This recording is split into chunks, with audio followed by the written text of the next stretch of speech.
debe preguntarse es cuántas etapas existen, ¿no? Si hablamos en plural. Y la mayoría responde, algunos compañeros en clases, cuando yo era estudiante de pregrado, dicen, ¿cuántas etapas del proceso penal existen? Y la respuesta inmediata era tres, ¿no? Preparatoria, intermedia y juicio. Pero ya con el estudio más especializado, la doctrina ha indicado que en realidad son cuatro y no le falta razón, porque la última etapa, que es la etapa impugnatoria, también forma parte del proceso penal. Cuando estamos en segunda instancia, aún estamos en el marco de un proceso penal. ¿O es que acaso eso no sería un proceso penal o no formaría parte del proceso penal?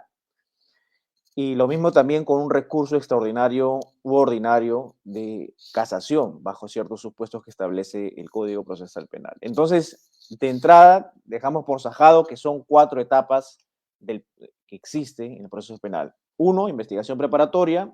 Dos, intermedia. Tres, juicio. Y cuarta, la etapa impugnatoria. Ahora, el tema propuesto es muy amplio, que vamos a tratar de resumirla porque hablar de etapas del proceso penal es hablar de todo un poco. Entonces, probablemente no cumpla la expectativa del tema propuesto porque quizá no abarque todos los temas que uno pretende abarcar, pero sí me voy a detener en algunos aspectos esenciales que quisiera compartir con ustedes. Y el primer aspecto esencial es la etapa de la investigación preparatoria. Miren, la etapa de la investigación preparatoria se define por su naturaleza y por su finalidad. La doctrina lo que señala es que la naturaleza de una etapa de investigación preparatoria es una naturaleza crítica. ¿Qué significa eso? Que de lo que se trata es de depurar si los elementos de cargo y los elementos de descargo, estos elementos de descargo no solamente propuestos por la defensa, sino también propuestos por la propia fiscalía, porque la fiscalía en el iterín de esta etapa de la investigación preparatoria juega un rol importante, que es ser objetivo y ser imparcial. La fiscalía pierde su imparcialidad cuando la fiscalía acusa. Antes de una acusación, la fiscalía es imparcial con el diseño y la teoría del caso que ella misma o él mismo, siendo el representante del Ministerio Público que asume el caso en concreto. Bien, entonces ese análisis, la propia naturaleza de la investigación preparatoria es un análisis crítico. Hay que depurar cuáles van a ser los elementos de cargo, cuáles van a ser los elementos de descargo. Su finalidad se encuentra establecido en el Código Procesal Penal. O sea, ya no hablamos ya de doctrina. Si uno quisiera saber cuál es la finalidad de la investigación preparatoria, son cuatro finalidades que te demarca el artículo 321 del Código Procesal Penal. O sea, ahí no hay magia, ¿no? No hay mucho estudio, ¿no? Que tiene que ver con la identificación del autor, tiene que ver con las circunstancias, los móviles de la perpetración del delito, tiene que ver con la identificación de la víctima, tiene que ver con la identificación del daño causado, entre otras cosas. Entonces, esa es la finalidad marcada por el legislador 321 del Código Procesal Penal. Ahora, el estudio de la investigación preparatoria, lo que se ha hecho es ¿por qué se denomina investigación preparatoria? ¿Preparatoria de qué? ¿Del juicio? ¿Preparatoria de la acusación? ¿Preparatoria de un sobreseimiento? Lo cierto y lo concreto es que la doctrina se responde y es que lo preparatorio no tiene un fin concreto específico, porque queda al albedrío de la valoración de la prueba de lo que finalmente va a resultar. En otras palabras, es preparatorio sin un fin específico que va a determinar de acuerdo a lo actuado en la prueba, a lo merituado en la etapa intermedia. Esto es, se tendrá por una penalización, se tendrá una despenalización, se tendrá una sentencia condenatoria, se tendrá una sentencia absolutoria. Entonces, eso es los matices que estima la doctrina. Ahora bien, muchas gracias Enrique, muchas gracias por los comentarios. Gracias Enrique Meléndez, gracias a ti. Bien, continuando. Ahora, ¿cuál es la estructura de una investigación preparatoria, que es la primera etapa del proceso penal? ¿Cuál es la estructura de la investigación preparatoria? La investigación preparatoria empieza con los actos de iniciación de investigación. Esto es lo que se denomina, algunos los que denominan y lo que se conoce en el Código Procesal Penal como la apertura de diligencias preliminares. Entonces, algunos dicen con razón que hay una subetapa en la investigación preparatoria que es la etapa de las diligencias preliminares. Investigación preliminar, investigación preparatoria, etapa intermedia, juicio, impugnación. Pero esa investigación preliminar forma parte de un mismo núcleo, de una misma barrera, que es la etapa de la investigación preparatoria, porque así también se ha pronunciado una casación de la libertad, que da en el año 2007 2008, si mal no recuerdo.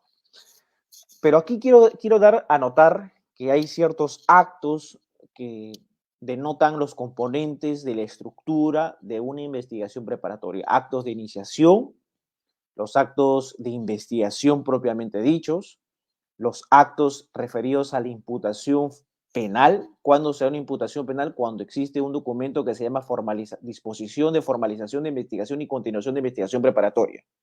Y por último, los actos de coerción. Me refiero a medidas cautelares personales y reales. Esas 4 actos son definidos por la doctrina, específicamente el profesor César San Martín Castro los ha estructurado dentro del componente investigación preparatoria. Me quiero detener en el primer punto, que para mí es lo más fundamental y no solamente tiene que ver con un aspecto teórico, sino también que repercute en muchos efectos procesales. ¿Cuáles? Me refiero a los actos de iniciación. La pregunta es, ¿desde cuándo se inicia el proceso? ¿Desde cuándo se inicia la etapa del proceso penal? ¿Con la formalización de la investigación preparatoria? No. Con la formalización se promueve la acción penal. ¿Desde cuándo hablamos de un inicio? ¿Y por qué es importante, a efectos procesales, hablar del inicio? Es decir, solamente teoría por llevarme el concepto y saber, desde tal momento empieza el inicio. ¿Cuál es el efecto procesal o cuál es lo que nos debe llamar la atención procesalmente para poder cuestionar un caso, para tener un caso de éxito, para poder defender a un cliente y poder sacarle provecho de este tema del inicio de la investigación preparatoria de la etapa del proceso? Es el cómputo del plazo. Es decir, estamos hablando aquí de un tema de plazo. El artículo 143 establece que tratándose de días se computa desde el día siguiente. Entonces, por un tema de plazo, por un control de plazo, cuando una persona, un abogado de imputado, se considere afectado por un plazo que ha establecido el fiscal, puede cuestionar. Por eso es importante saber desde cuándo empieza el plazo. Y aquí hay ciertas herramientas que desde la perspectiva del abogado puede ejercerlas y instaurar, incoar, ir al juez y poder reclamar. Uno, que es el control de plazo. Y para eso hay que saber que el plazo tiene, por supuesto, ciertas manifestaciones. Es decir, hay 3 clases de plazo. Uno que es el legal, es decir, el que está establecido en la ley, el plazo 20 días. Antes era el plazo de 20 días de diligencias preliminares, hoy es 60 días. Es inamovible, ese es el plazo. El plazo convencional, el que es de mutuo acuerdo entre las partes, y el plazo judicial. O sea, hay 3 tipos de plazo. Así lo ha señalado el Tribunal Constitucional. ¿A dónde voy? Dando respuesta a la pregunta de cuándo se inicia esta etapa de la investigación preliminar, cuando hablamos del inicio de la etapa del proceso. Miren, el artículo 329, aquellos que tienen el código en la mano o aquellos que tienen el código en la cabeza, me pueden seguir, señala textualmente lo siguiente. Miren, les voy a leer. El fiscal inicia cuando el fiscal inicia la investigación, se entiende, ¿no? Cuando tenga conocimiento de la sospecha de la comisión de un hecho que reviste los caracteres de delito. El fiscal inicia la investigación cuando tenga conocimiento de la sospecha de la comisión de un hecho que reviste los caracteres del delito. Y aquí surge otra pregunta. ¿Y cuándo el fiscal tiene conocimiento de la sospecha de la comisión con caracteres de delito? ¿Y por qué es importante una vez más esto? Miren, la Sala Penal Especial, en un expediente número 4/2020, que es un caso en el cual por suerte me tocó intervenir, es decir, dentro de uno de los cuestionamientos que había formulado dentro de unos agravios, señalé, formulé, propuse como un agravio el tema del inicio de la investigación y qué es lo que respondió esta Sala Penal Especial 2020. Dijo que la investigación inicia necesariamente con un acto formal, ¿no? Que así lo declare. Me explico y voy al ámbito terrenal. Juan Pérez, ante cualquier fiscalía a nivel nacional, denuncia que el señor Alexander ha cometido un delito, ¿no? Un delito X. El fiscal recibe la denuncia, lo que tiene que hacer de acuerdo a ley es calificar la denuncia y si estima pertinente que reviste el hecho, reviste caracteres del delito, emitir una disposición que se llama apertura de diligencias preliminares. Si no, la puede rechazar de plano. Si no estima que el hecho denunciado reviste caracteres de delito, la rechaza de plano. ¿Correcto? ¿Qué pasa si el fiscal recibe la denuncia,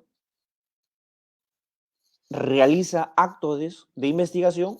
Por ejemplo, se notifica al señor Alexander que hemos recibido esta denuncia, haga sus descargos. Asimismo, se dispone que para la fecha 20 de noviembre del año 2021 se solicita su declaración. Asimismo, se dispone que el señor Alexander cumpla con remitir ciertos documentos, A, B, C, X. El señor Alexander remite documentos, el señor Alexander va a declarar, el señor Alexander hace sus descargos y finalmente el fiscal nunca emitió una disposición de apertura y lo tiene ahí, por ejemplo, 2 años.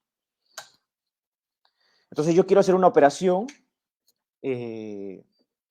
cualquier tipo de operación comercial, y reportan que yo estoy, por ejemplo, investigado por, poner un ejemplo, lavado de activos, ¿no? Entonces la SBS activa sus alarmas a los bancos y no me permiten hacer unas ciertos tipos de gestiones interbancarias. O si quiero realizar ciertas operaciones comerciales con entidades, esas entidades tienen un sistema de prevención que alertan que esa persona con quien van a hacer un negocio, que es el señor Alexander, tiene una investigación y ya lleva 2 años. ¿Y ustedes como abogados qué harían? Porque yo estoy 2 años investigado y el fiscal nunca emitió una disposición de apertura. O sea, lo tiene ahí congelado prácticamente esa investigación. Entonces, uno diría, control de plazo. O uno diría, me voy en tutela. Y la pregunta es, si tú vas en control de plazo, ¿desde cuándo empiezas a computar el plazo? ¿Desde qué momento empiezas a computar el plazo? Porque según lo que dice este pronunciamiento de la Sala Penal Especial es que el proceso, la investigación inicia necesariamente con un acto formal que así lo declare. Es decir, y pone un ejemplo, decisión de inicio de diligencias preliminares. Y si el fiscal no ha hecho una decisión de inicio de diligencias preliminares, ¿cómo supuestamente vas a cuestionar? Porque procesalmente no existiría inicio de la investigación, procesalmente no habría una investigación, procesalmente no tendrías legitimidad para poder cuestionar un control de plazo. Aquí, solamente para haciendo paréntesis, cuando una persona se siente afectado por un plazo, uno va, le toca la puerta del Ministerio Público y le dice, oiga, su plazo ya concluyó, así que yo voy a pedir, o me concluye ahora mismo, ya me termina, sino me voy al juez e instauro una audiencia que es para que verifiquen si hay una afectación al plazo, si se ha vulnerado o no se ha vulnerado el plazo razonable, control de plazo. ¿Se dan cuenta? Entonces la relevancia. La Sala Penal Especial me respondió eso yendo en contra de 3 pronunciamientos. 1, la casación 66-2010. 2, la casación 144-2012. 3, la resolución número 5 del expediente 30-2019. En estos 3 pronunciamientos, lo que señala la Corte Suprema, perdón, denme un segundo, chicos.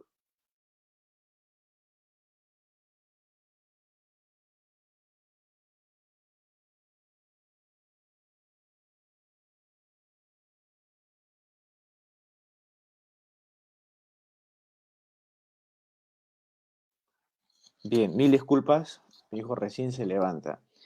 A ver, continuando.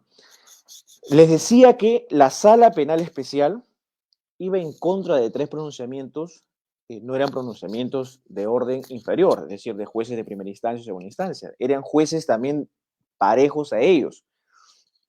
Y en esos 3 pronunciamientos resaltan una sola idea, que era el cómputo del plazo de las diligencias preliminares se inicia a partir de la fecha en que el fiscal toma conocimiento del hecho punible. Es decir, cuando el fiscal recibe la denuncia y toma conocimiento del hecho punible, evidentemente uno ya puede desde ahí decir, empezar a computar el plazo.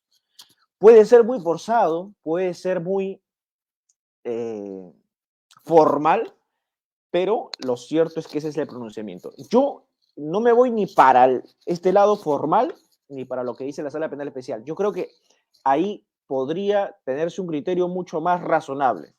¿Qué es lo que más o menos pienso en borrador y pienso en voz alta?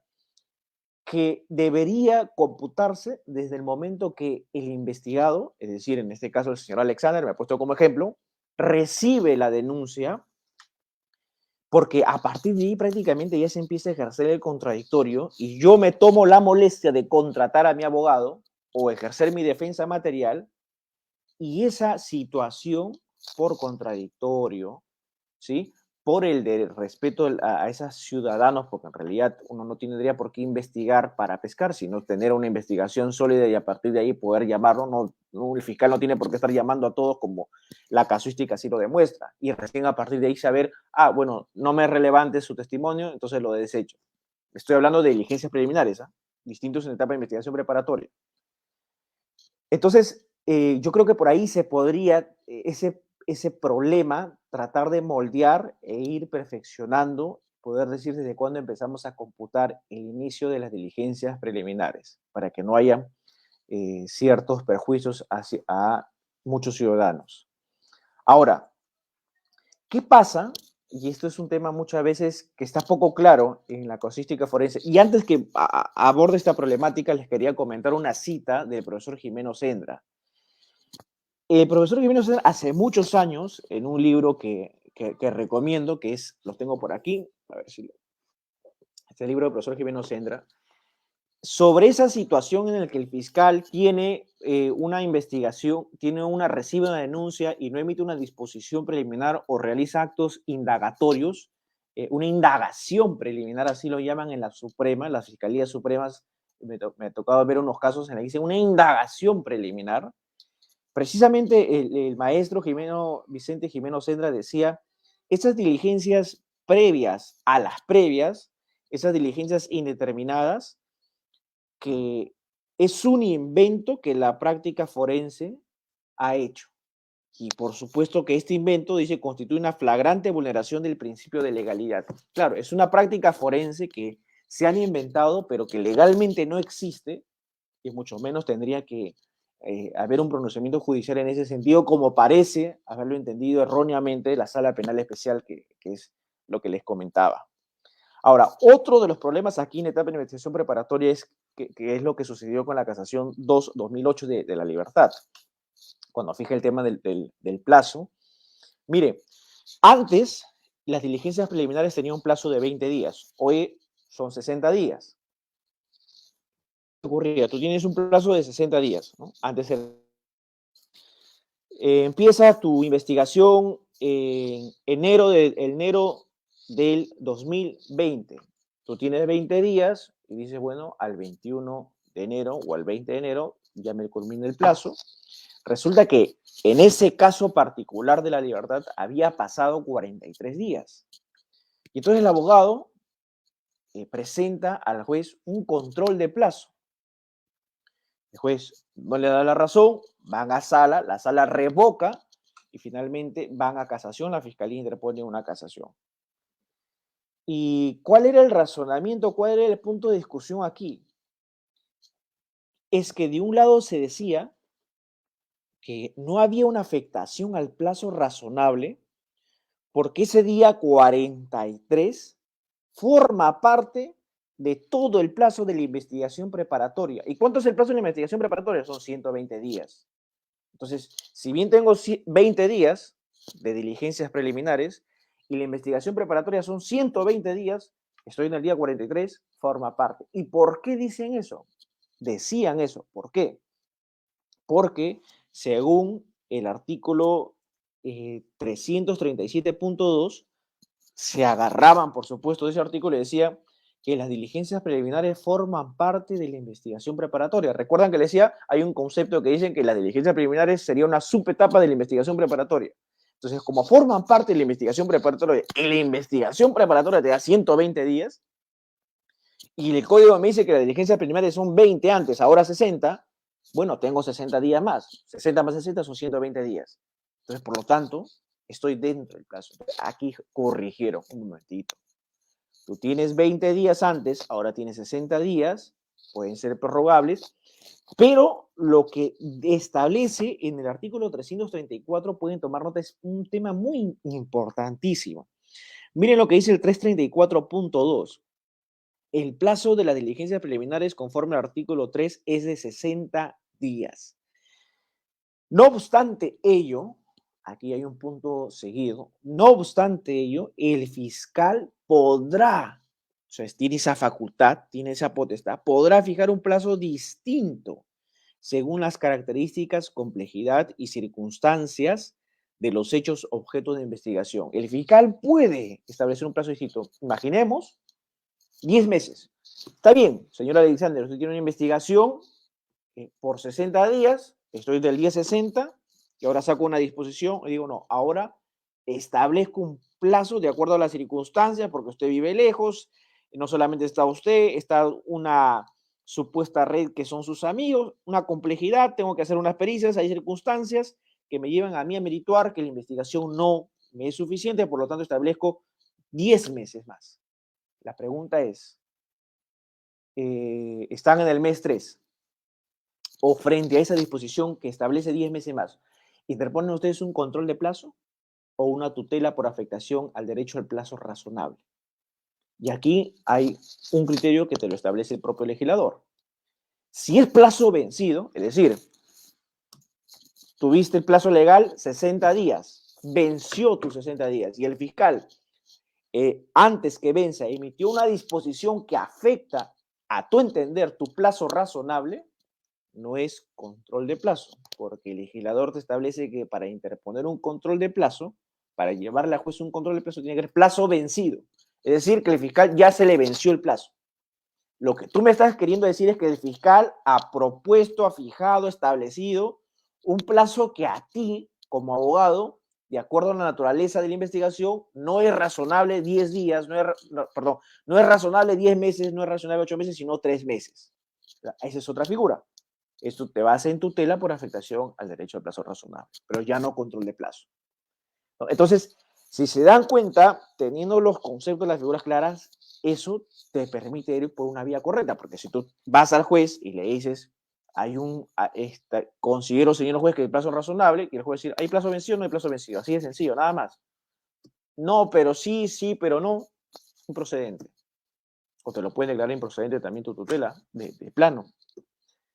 Entonces, estos temas son muy importantes, muy interesantes. Ahora, la pregunta ahí también es, ¿y el fiscal puede fijar un plazo ilimitado? ¿Qué pasa? Porque la norma te habilita que puede fijar un plazo distinto.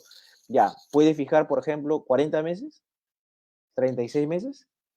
Lo que ha establecido la Corte Suprema es que en todo caso, jamás el plazo fijado en diligencias preliminares superará, puede ser mayor al plazo de la investigación preparatoria. ¿Y cuánto es el plazo máximo de la investigación preparatoria? 36 meses. Tratándose de casos complejos, 8 meses. Delitos de organización criminal, 36 meses. Delitos simples, 120 días. Prorrogables, por supuesto, siempre y cuando se den los presupuestos. Entonces, eso, mis queridos amigos, quería compartirles más o menos algunas ideas en relación a la investigación preparatoria. Por supuesto que hay mucho que hablar de investigación preparatoria. Y ahora solamente voy a dar algunos alcances de la etapa intermedia que también me parece importante. En realidad, muchas veces se pasa por alto pero uno de los temas más importantes es el etapa intermedia y así también lo ha denotado en su libro y también en sus intervenciones orales el profesor Gonzalo del Río Labarte. Claro que el juicio es la etapa principal. En propios términos del Código Procesal Penal, lo que señala es que el juicio es la etapa principal del proceso penal, ¿no? Y cómo no, si ahí se va a definir en la pena del banquillo la responsabilidad o la no responsabilidad del imputado, del acusado. Sin perjuicio que, por supuesto, luego podamos conversar en sus interrogantes, algún tópico de preparatoria, preliminar, juicio, intermedia, en segunda instancia, casación, quedo totalmente abierto para sus comentarios, dudas. Aquí brevemente, nada más en la etapa intermedia. ¿Cuál es el rol de la etapa intermedia? El rol es depurar, el rol es hacer un filtro. Por eso que doctrinalmente se ha definido que la etapa intermedia se caracteriza por ser bifronte. ¿Por qué bifronte? Porque mira con un espejo retrovisor hacia atrás, esto es, si los actos de investigación, si la propia investigación ha resultado rentable de cara a la averiguación de la verdad probatoria, y mira también de una manera posterior, una manera prospectiva, si los actos de investigación van a conducir a poder merituar, a poder legitimar, a poder sustentar una apertura del juicio oral. Entonces, es un tema de depuración. ¿Y cómo se depura? Ah, perfecto. Para el fiscal, en una etapa de investigación preparatoria, ¿cómo hace una depuración para pasar a la etapa intermedia? ¿Cómo hace ese salto? Con una disposición que se llama disposición de conclusión de la investigación preparatoria. Cuando concluye la investigación preparatoria, el fiscal tiene dos opciones: acusa o sobresee. Antes que emita una disposición de conclusión de la investigación preparatoria, el fiscal puede tranquilamente archivar la causa si es que considera que los elementos recabados no resultan indicios suficientes que puedan determinar la delictuosidad del hecho atribuido. Entonces, eso es antes de la conclusión. Llegamos a la conclusión, el fiscal tiene un plazo establecido, 10 días para poder pronunciarse. Perdón, 15 días. 15 días para poder pronunciarse por la acusación o el sobreseimiento. Si el fiscal concluye y no se pronuncia, el abogado puede instar al juez para que se pueda pronunciar. Ya cuando el juez interviene, ya no son 15 días, sino son 10 días. Ahora, eso de la perspectiva del fiscal, de la perspectiva de la defensa. ¿Cómo controlas, contribuyes con esa depuración, con ese bifronte que hay en la etapa intermedia? Con el propio control acusatorio. Esto es, hay una acusación, la acusación emplazan al abogado y el abogado tiene dos opciones excluyentes, no lo son, pueden ser compartidas, pueden ser simultáneas. Por un lado, puede realizar un control formal, es decir, puede cuestionar la acusación por un control formal, como por ejemplo un tema de imputación necesaria. Esta imputación es vaga, esta imputación es precisa, es imprecisa, esta imputación que se me atribuye no identifica los elementos objetivos del tipo penal, no, entre otras cosas. Y también un control sustancial, que viene a ser ya el tema del fondo, plantear excepciones, plantear un sobreseimiento, y para ello el legislador ha establecido 4 causales en el artículo 344. Esto es, el sobreseimiento, por ejemplo, se plasma, y que el abogado también puede hacer cuando el hecho no constituye delito, ¿sí? Cuando hay una causa de justificación, cuando el hecho es atípico, el abogado puede plantear una excepción de procedencia de acción, cuando no existe suficientes elementos de convicción, pero ahí el legislador con mucha sagacidad ha establecido un condicional, ¿no? Y además de eso, o sea, no basta que no exista elementos de convicción, sino que además no debe ser razonable que puedan incorporarse elementos de convicción. Bajo esos supuestos, la fiscalía, cuando tiene, puede sobreseer, o el abogado puede peticionar en su escrito de absolución al control, al requerimiento acusatorio. El juez puede aprobar, desestimar, y con eso damos pie a la apertura de la investigación. Si el juez considera que hay razones suficientes que dan mérito a la apertura del juicio oral, por supuesto que ese caso pasa a juicio oral. En el juicio oral tenemos los alegatos iniciales, la actividad probatoria. En el juicio hay un poder discrecional también del juez, que esto es muy importante. El juez, ante vacíos, a veces me ha tocado casos, ante situaciones que no están establecidas, que no están regladas, puede, digamos, tiene una libertad conforme el legislador lo ha establecido, de poder en ese momento digámoslo de algún modo, poder crear el derecho y poder establecer ciertas reglas en virtud del poder discrecional. No es ilimitado, pero hay un poder que se le otorga en el ámbito judicial. Entonces, en la etapa del juicio oral, la actividad probatoria, eso es lo que a muchos colegas les gusta y les apasiona y con mayor razón, porque en realidad aquí el tema del litigio penal es muy importantísimo, es el mayor punche que todo abogado con mucha pasión, con mucha dedicación le tiene que poner en el interrogatorio que uno hace, en el reexamen que uno tenga que hacer, en el contraexamen, todos los filtros que uno pueda enervar, que quiera enervar, por ejemplo, a un testigo mendaz, o todos los ánimos que uno pueda tener de motivación en el ámbito judicial, tiene que el abogado plasmarlos con mucha solvencia y para ello se requiere mucha dedicación y preparación. Muchas veces me hacían ciertas preguntas algunos estudiantes muchas veces de casuística americana. Pero siempre mi respuesta es, primero hay que leer todas las normas, absolutamente todos los artículos de la etapa del juicio oral para poder entender de qué trata el juicio oral. Después ya podemos moldear y poder adecuar a la realidad peruana ciertos supuestos en qué casos conviene y no conviene. Entonces, mis queridos amigos, eso es en líneas generales. Hay muchos temas que abordar en distintas etapas. No pretendo marear a los que nos han escuchado. Creo que el mensaje ha sido claro, sin perjuicio de poder profundizar en algunas inquietudes o que ustedes quisieran tener de cualquier etapa que las cuales ustedes estén interesados en escuchar. Yo quedo encantado de poder seguir conversando ahora en las preguntas, en los que podemos intercambiar y por supuesto también muy agradecido por la invitación a todos los queridos amigos que me han escuchado, a las personas que me han invitado, que son mis paisanos, son de Trujillo, y siempre estaré con el mayor ánimo de poder contribuir desde esta tribuna, aunque sea algunas reflexiones, algunas ideas que pueda compartir con ustedes de la propia casuística, de la propia práctica forense. A las órdenes, mis queridos amigos, quedo atento.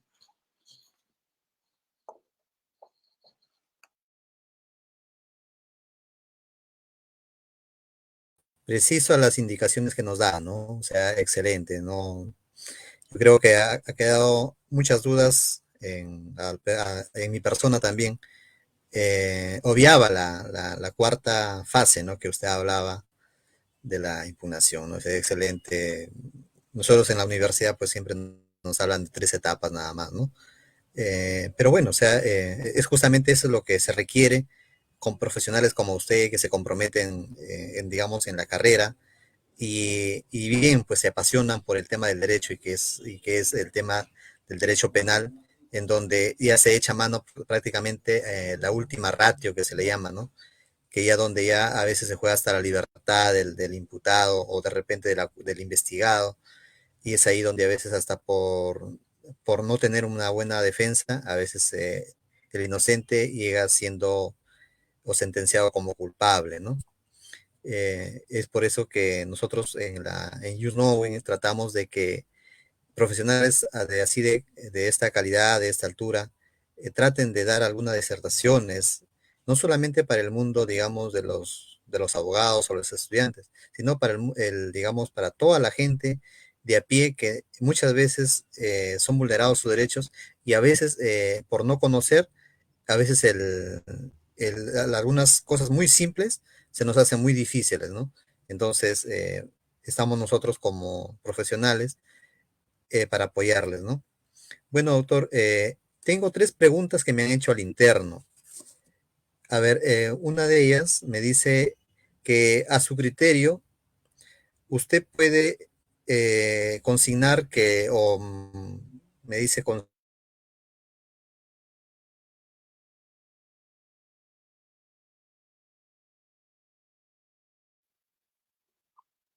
Barrera, quedó congelada tu imagen.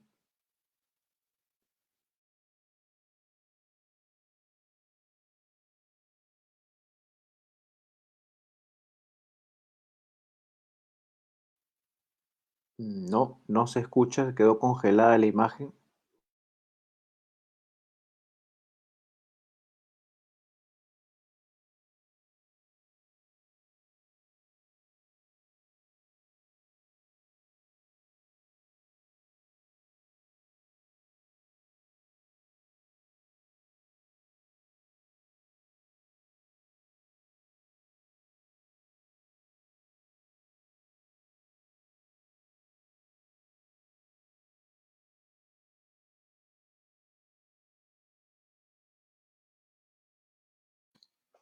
Bueno, entiendo que hay personas conectadas aún en Facebook y ha tenido un problema de red.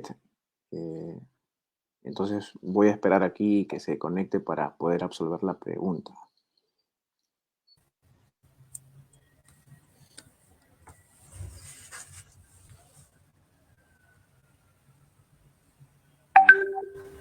Barrera, ahora sí creo que ya se te... Sí, siempre esto de la tecnología, yo creo que como vamos y en la forma que se han suscitado las cosas, valga verdad, es esta pandemia ha destapado muchas cosas, ¿no? Que nosotros pensábamos que teníamos, que con la internet ya estábamos prácticamente sofisticados, ¿no? Y parece que la pandemia nos ha dicho, no, un ratito, todavía les falta, ¿no? Les falta mucho que hacer y los ingenieros que son encargados de ese tema tienen mucho trabajo que hacer, ¿no? Bueno, le repito la pregunta, doctor. Dice, a su criterio, ¿usted considera que el plazo de las diligencias preliminares se han desnaturalizado? Eso es muy, muy buena pregunta, porque la naturaleza propia del plazo de las diligencias preliminares responde a cuál es la naturaleza en sí mismo, y eso es cuál es la finalidad de las diligencias preliminares. Y eso también el legislador ya ha dado respuesta, que es realizar actos urgentes e inaplazables. Si el propio legislador, si la propia ley procesal te dice marcada y nítidamente que las diligencias preliminares, en otras palabras, no es lo mismo, pero lo digo en otras palabras para que se entienda, sirve para realizar ahora mismo, ya mismo, las diligencias preliminares de manera urgente e inaplazable, resulta un contrasentido que se realicen ingentes cantidades de actos que demanden un plazo, por ejemplo, de 3 años, que son los 36 meses, que es el equivalente a un plazo de investigación preparatoria. Entonces, desde esa perspectiva, por supuesto que se desnaturaliza y el más afectado es el encausado. Imagínense, o sea, imagínense, ustedes tienen un cliente por un delito de lavado de activos, está enjaulado 36 meses por una investigación y lamentablemente, como el fiscal dijo, 36 meses, no le vas a decir en el mes número 8, archívame. Es decir, no, me falta todavía, hay una pericia que están avanzando a paso de tortuga y mientras que no se resuelva lo que establece esa pericia contable, yo no me voy a pronunciar al respecto. Claro, mientras tanto tu cliente, que es un ciudadano que ha salido adelante, que está ahora en temas comerciales, que tiene por ahí una, dos, tres empresas, sus cuentas podrían, por ejemplo, estar afectadas. O quieres hacer un negocio, no puedes porque sale el reporte que tú tienes una investigación en la web de activos.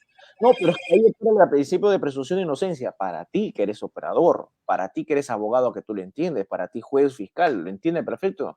En la teoría está bonito, pero anda a decir un empresario, no, es que él está amparado por la presunción de inocencia, por si acaso. ¿Ah? O sea, no, más adelante, en la depuración, cuando uno tenga que hacer el filtro de la etapa intermedia, puede que él salga absuelto. Es más, va a salir absuelto, le puedes prometer, pero eso en nada sirve cuando lo que te busca el cliente es una solución pragmática. Lo que el cliente es lo que te pide soluciones, porque obviamente se siente afectado ante unas arbitrariedades como estas. Entonces, lo ideal sería que antes de fijar un plazo, que antes de investigarte, se tomen la molestia de poder recabar una información importante, de calidad, sólida, que puedan repercutir y sobre todo, como dice la propia ley, que puedan revestir caracteres de delito. Caracteres de delito.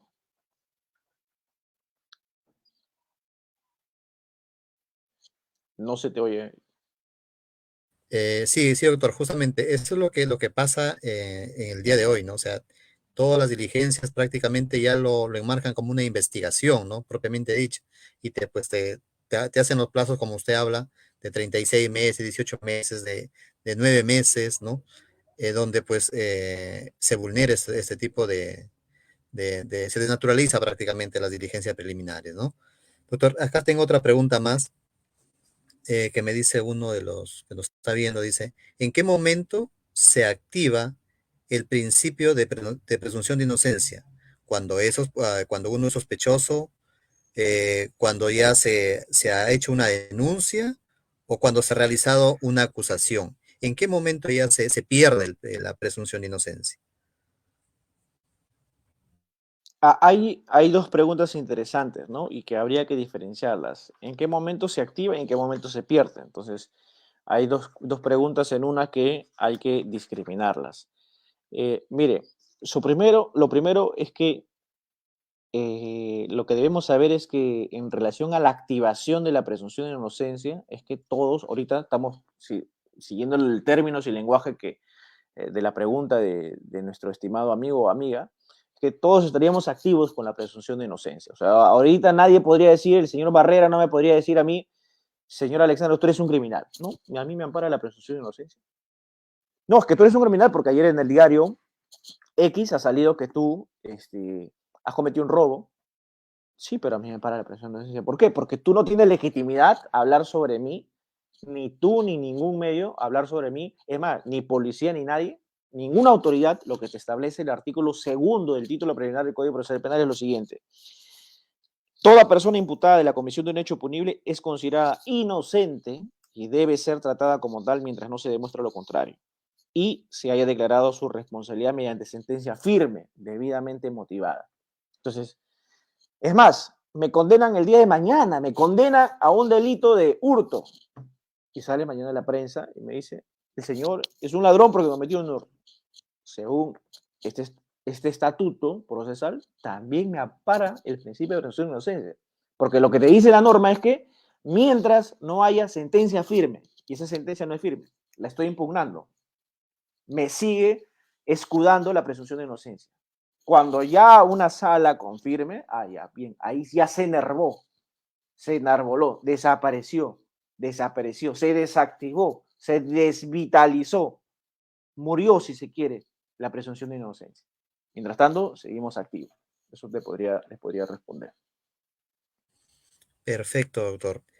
Claro, justamente de eso se trata, ¿no? O sea, en qué momento pues uno mayormente por el tema de lo mediático, ¿no? Que siempre van a encontrar a una persona, digamos, investigada o al menos que se presume que ha cometido un delito, la prensa siempre le va a calificar, ¿no? Violador, asesino, ¿no? O sea, ya la prensa prácticamente ya te sentenció, ¿no? Y son casos muy mediáticos, ¿no? Y justamente hay muchas, digamos, sentencias que a veces creo que hasta el mismo juez, por la misma presión que tiene, hace que de repente que esta persona inocente y a parar en la cárcel, ¿no? Por la misma presión mediática, pues, porque ya el periodismo digamos, el periodista ya le sentenció a esta persona, sin ni siquiera hacer un estudio previo y ni siquiera ponerle el presunto de frente, dice violador, asesino, feminicidio, dice, ¿no? No dice ni presunto, ¿no? Entonces, eso también se ve a diario, pues, ¿no? A ver, otra pregunta, doctor, que tenemos acá. Bueno, el joven acá me pregunta, me dice, ¿cuál es la diferencia entre varios autores y coautores? Perfecto. Esa es una pregunta sustantiva, es decir, que responde el derecho penal y que con mucho gusto, porque es importantísimo tener el mapa de toda la radiografía del derecho penal para poder litigar. Sin derecho penal, sin conocimiento de tema sustantivo, es imposible. Se podrá hacer, pero no va a resultar provechoso para poder tener o procurar tener un caso que responda a las expectativas de un ciudadano. ¿Cuál es la diferencia entre coautores y varios autores? Varios autores significa que son personas que cada uno ha cometido un injusto, un hecho punible. Y eso responde a muchos factores, a muchas circunstancias. Puede ser porque por la propia naturaleza del caso, solamente uno de ellos puede cometer el delito. Por ejemplo, si es un delito de función, el alcalde que se apropió de caudales conjuntamente con el particular que viene a ser su compadre. El particular responderá ante el mismo hecho, dependiendo de las circunstancias, por una apropiación ilícita. Se apropia de un bien que no es suyo. Pero el alcalde no responderá por apropiación ilícita, responderá por delito de peculado. Entonces, ahí estamos ante autores distintos, varios autores. Pero si el alcalde se puso de acuerdo, hubo una distribución de roles, hubo roles determinados en que el tesorero iba a realizar tal función, el cajero iba a proporcionar las llaves de tal lugar, el gerente de obras iba a contribuir para poder sacar ciertos bienes de la municipalidad, es decir, todos tienen una decisión común y una distribución de roles, entonces ya hablamos de coautoría, ¿no? Entonces, todos los funcionarios responderán como coautores por delito de peculado. O sea, trasladando esa situación, podríamos aplicar para todos los casos, ¿no? Coautores, en líneas generales, viene a ser que todos cometen el mismo injusto, el propio hecho punible, bajo ciertos presupuestos, que hay decisión común y hay roles distribuidos. Y varios autores es que cada persona comete un injusto propio. Perfecto, doctor, excelente. Eso es lo que nos preguntó. Espero que le haya quedado claro a nuestro estimado televidente o que nos está siguiendo en las redes, ¿no? Entonces, esa pregunta yo creo que ha sido absuelta. Bueno, doctor, nosotros agradecerle nuevamente y no, pues, es por esta predisposición que usted nos brinda en su tiempo para poder compartir sus conocimientos, experiencias. Y yo creo que sin duda alguna, pues toda la comunidad jurídica, académica, agradece esta disertación, ¿no? Esperando, pues, en otra oportunidad nuevamente contar con su presencia en algún otro tema de lo que a usted se dedica, lo que es el derecho penal, ¿no?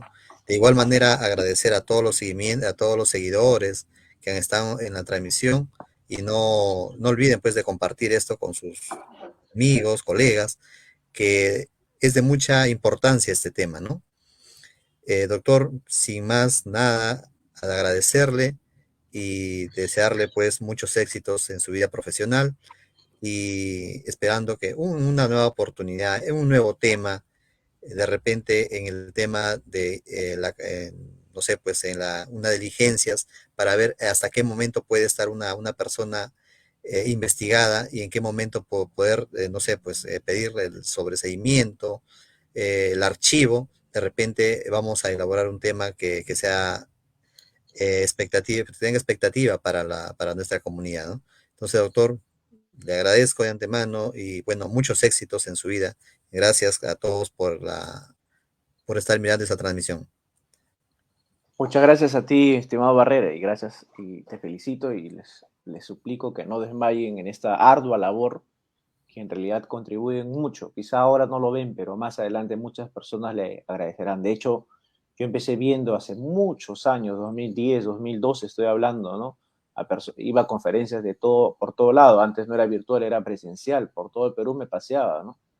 Y esto contribuye muchísimo a la comunidad jurídica. Quien no lo sabe disfrutar, no le gusta, no le saca provecho, ya es tema de cada quien, ¿no? Cada uno saca para por su propio rebaño y te agradezco a ti y por supuesto a todos los espectadores, los que han estado aquí. Muchísimas gracias por su atención y tener la paciencia de escucharme. Quedo encantado para otra oportunidad. Perfecto, doctor, que tenga muchas gracias, muchas buenas noches. Hasta luego, buen fin de semana.